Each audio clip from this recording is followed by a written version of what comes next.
early on. There was a few mistakes as well in those from Coote. He wasn't exactly on fire, but it didn't feel like we were too much opposed in that first 20 minutes when we took that 20-0 lead. I think the biggest talking point amongst us was Harry Smith missing a few kicks, and were the kicks actually being lined up in the right place by the officials, or was he being robbed of a yard or two a couple of times? But then I think came a period just after the Dagger injury, actually, ironically, where I think Hull KR had a bit of a period where they really worked hard. They were competitive in the context of the match, but Wigan were loose at that point, and in terms of playing seriously, the cue was on the rack, and it was a bit like, well, it was the cue wasn't on the rack, it was trick shot time. You know, they weren't playing seriously, I think, and that's why Matty Peake probably got a bit angry with them at half time, because whilst it's okay to do that against this Hull KR side, it's not okay to get in those habits, and we kind of had those habits a bit the other week against Wakefield away, and we haven't been super consistent, even though we've been scoring lots of points, because we've been finding ourselves winning games a little bit easy. But we did do some entertaining, fun stuff as well. That was exciting to watch, I've got to say.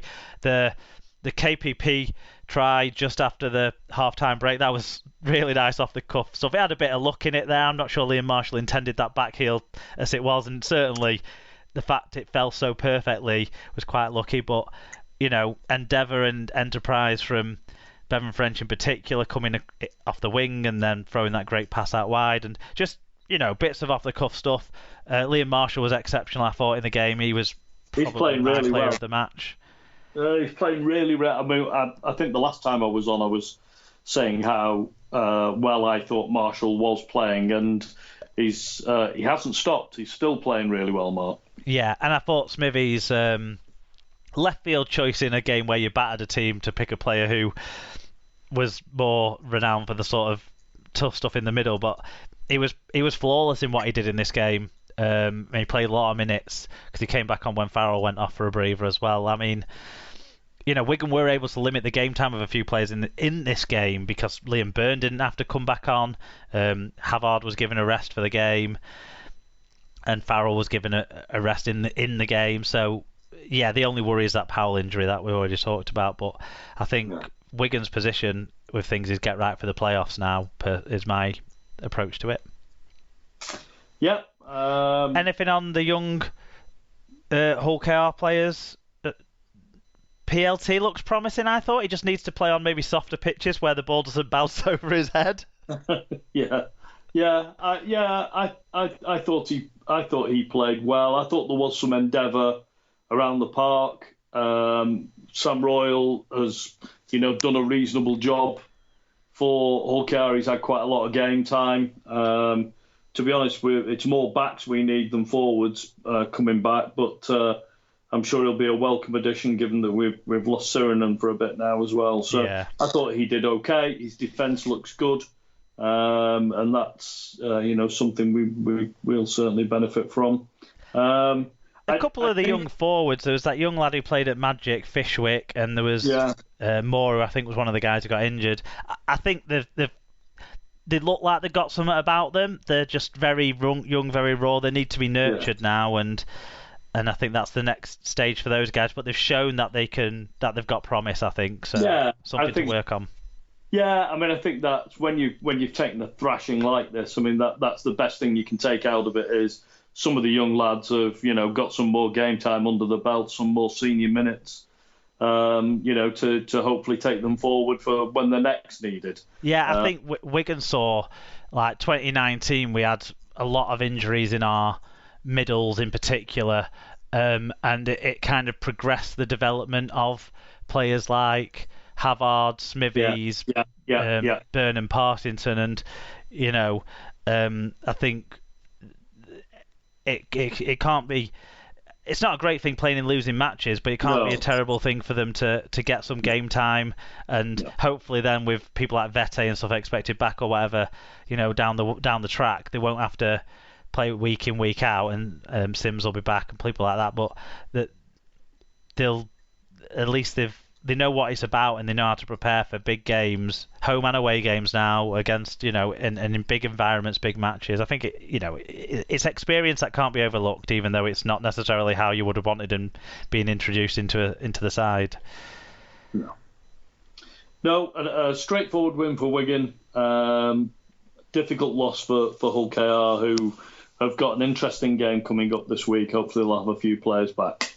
Yeah, well, the team they play this week against the team that they hate the most is the next game we'll talk about on Friday night in France.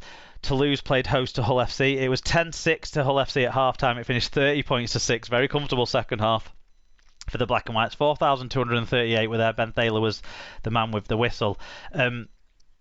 FC had the better of the stats, which supports their big scoreboard win. 445 more metres, keeping Toulouse to under 1,000 metres as well. Made ground at a slightly better average gain. 5 breaks to 1. More tackleable, some more successful offloads too. So, for Hull FC, they were the better team with the ball, and also they restricted Toulouse. What about individually? So for the winners, I'm pleased to see Scotty Taylor had a really good game, 154 metres. After the bashing he got last week in the fan reviews, that's a big turnaround for him. Yeah, it is. He stood up and be counted in this one. Vulika Pijapani got 1 try assist, 5 tackle busts, 137 metres. Kane Evans, 136 metres and 4 offloads. Brad Fash, 43 tackles, 12 from marker. And for the losers, Ollie Ashall bought 147 metres and Nathan Peets 40 tackles. Yeah, Ollie Ashall had a busy weekend, didn't he? All them metres and then all them miles on the plane to go and see his missus win the Euros. Yes, indeed. But a very exciting weekend. When they cut to Georgia Stanway hugging a boyfriend in the crowd, I didn't know that Ollie Ashelbot was a boyfriend. And I'm like, I know that guy. How do I know that guy? Where do I know that guy from? Do I actually know that guy? And then I saw on the internet that it was Ollie Ashelbot. I was like, oh, because he wasn't in a Toulouse kit or, he was wearing clothes that fit him rather than looking like drowned in a rugby league shirt. So I couldn't recognise him without him spinning around. But good stuff there. Okay, fan views starts with B. Dawson, 1902. Brandon said, "We're winning the treble," in brackets, over Toulouse. So, Evans and Longstaff played really well, but one thing has got to be said. Josh Sim really worries me in this team. Without the protection that he gets from Saints, he looks out of his depth. He was the one who excited me the most when the 3 loans came in, but he has not looked good despite a couple of tries. I hope he improves and proves me wrong. Yeah, I think there's a reason Josh Sim's gone. Saints' backline is decimated at the moment. I think there's a reason Josh Sim went on loan up to Hull. And on the balance of things, he gave up a try and scored a try in this game, but I think he'll be more focused on the one he gave up. Yeah. I think he's got a lot of developing to do defensively. But then again, some of the backs we've kept down here also got some work to do defensively after this weekend. Esther. It's not good listening on the radio, but a great result. Sounds like Big Kane had a great game and 2 debut tries. He did have a good game. Yeah, Will Smith got a try on his debut, didn't he? And I can't remember the kid's name now. Is it Barron? I don't want to take a try off anyone, especially a young kid on debut, but I think he thought he was in touch when he towed it forward. For his try that finished off the game, but impressive nonetheless for sure. Joshua's granddad said, "Big Kane stood up to be counted. The Snake made another couple. The man in black and white joined in the fun." Hey, there you go. I wondered if there'd be a Will Smith pun. And he said, "Wrapped up nice with a debut try by yet another young gun on the wing." Yeah, and Paige says, "Nice to get another 2 points in the bag. Sounded like the boys played well for each other. Maybe the home truths have come out during the week have hit home. Onwards and upwards to next week." That's my catchphrase, Paige. You can't use onwards. Fingers crossed we can make it back-to-back wins. And at Stozza1981 said, "Well, that was impressive from the FC. Will Smith getting jiggy with the ball in hand and in an excellent debut. Kane Evans is finally starting to look like the prop we signed up for. Given our current form and with Toulouse being so dangerous at home, this is a very impressive win. Well done, the lads." Yeah, it was impressive. It was a big win for Hull FC, a big turnaround from the dross that they've been dishing up. Yeah.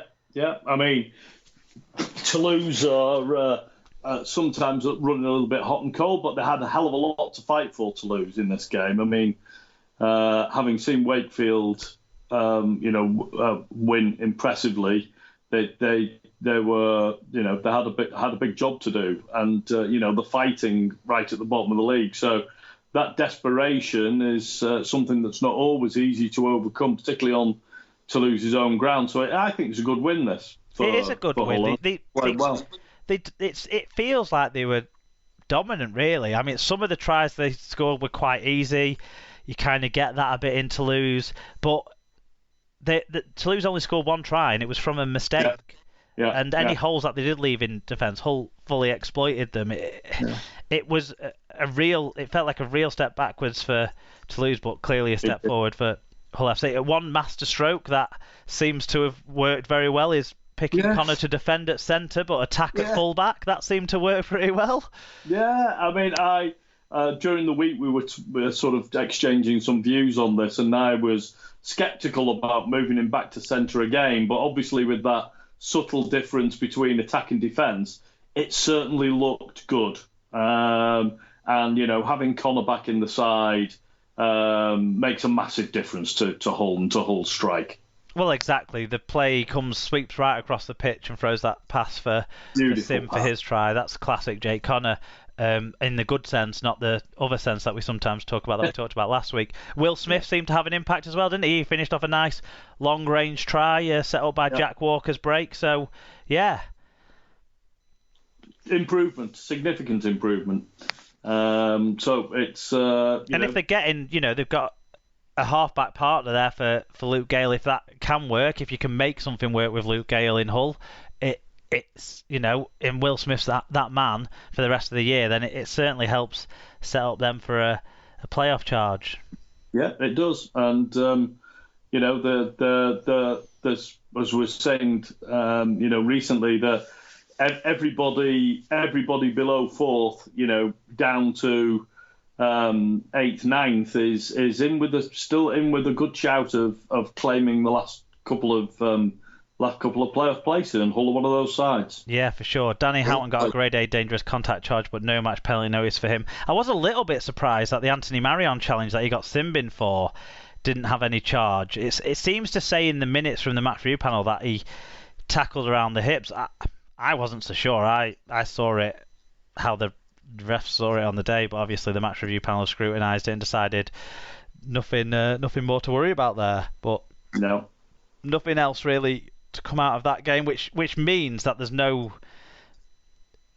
think there's a few knocks hanging around the Toulouse team, but it means that there's no new major injury concerns for either side, which is a positive. The TV game on Friday night was Castleford and Wakefield, and much to everyone's shock and surprise, Wakefield flew out of the blocks in this game. 18-0 at half-time, 32-6 winners in the end, massively deserved win. 6,796 were there. Robert Hicks was the referee, and over 300 more metres made at a big 1.7 metres per carry better average game for Wakey. They won in intensity there. 4 breaks each, but 5 more errors by Cass and a worse team tackle success rate for Cass all contributed to this result. Who individually contributed to this result?